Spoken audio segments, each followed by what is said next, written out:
All right, today on whatrvsite.com, we are at Palo Duro Canyon, site number 78.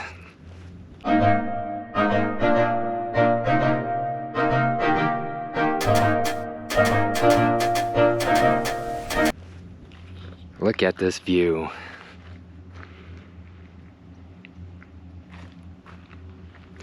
It's definitely one of our favorite campgrounds. Being in Arkansas, kind of central U.S. here, it's one of the closest places you can go to get the Red Rock feel without going all the way to, say, Moab or Sedona. And the mountain bike trails are great, and right from the campground. So, let's talk about site number 78. One of the big issues, now granted this is a 34-foot, 27-foot bunkhouse reflection Grand Design camper. So it's not super huge, and it's pretty easy to back in. But being on this turn right here is a little challenging. So like some of these other sites, like this one over here, 79, looks like you could just kind of pull straight forward and then back in easy. This one, not so much. I kind of took it really far wide into the turn, and then actually had to go out in the dirt here. And I see there's like so many tracks here from everybody having to do the same thing. So 78, if you had a bigger rig, it might be a little awkward to get in here. And plus there's trees, like these scrub brushes, like this tree here. It's a little difficult to get in. These sites have water and electric, and a 50 amp service was easy to hook up. And here's the Anderson blocks. These are fantastic. So this site being a little bit not perfectly level, if I put these legs to the ground, it'd actually be pretty unstable, and it puts a lot of strain on the fifth wheel. So these blocks are highly recommended. There's actually a link in the description for these blocks. A pretty fantastic product, but it gives those legs, they're not out so far, so it doesn't make it so unstable. Let's see here. So yeah, water's good. It looks like there's a lot of water pressure. They actually, on this site in particular, it had the extra pressure regulator. So I got two in line here with my filter. There's a lot of water pressure at this site, so it's probably good to have. You see here it has the 50 and the 30 and the small guy for like tents and whatnot. Good breakers, nothing sketchy here. This was a little rough.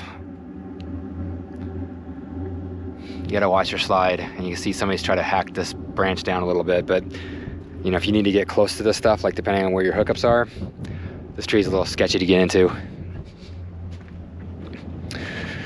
The other thing to be said is it dips down in the back, this particular site. So on this camper, we have the auto leveling system, and really quickly it put the tires off the ground. So I was following a jack, or the level gauge in the front, and it didn't necessarily register that I needed to put the tire blocks, the chocks on the tires here, but I definitely should have. So anyways, I tried to last minute put some of the tire blocks underneath here just to kind of take some of the strain off of the leveling system. You can see right here it dips down pretty significantly, pretty fast. So, these are old campsites with old asphalt, so they're very unlevel on this side. And once again, it was kind of hard to get in. But other than that, it's pretty open. Nice little pergola area with fire pit. It's early March, and there's a fire ban, oddly, here, and maybe because of the winds. So yeah, we have can't have a fire, but there is a fire pit when you can. Picnic table, nice little pergola. And like I said, you're right on the trails here too. This is the last campsite on the far side of the campground. So all the bike trails come out of here, and a lot of hiking trails. It's just a gorgeous day out here. So yeah, site 78.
you.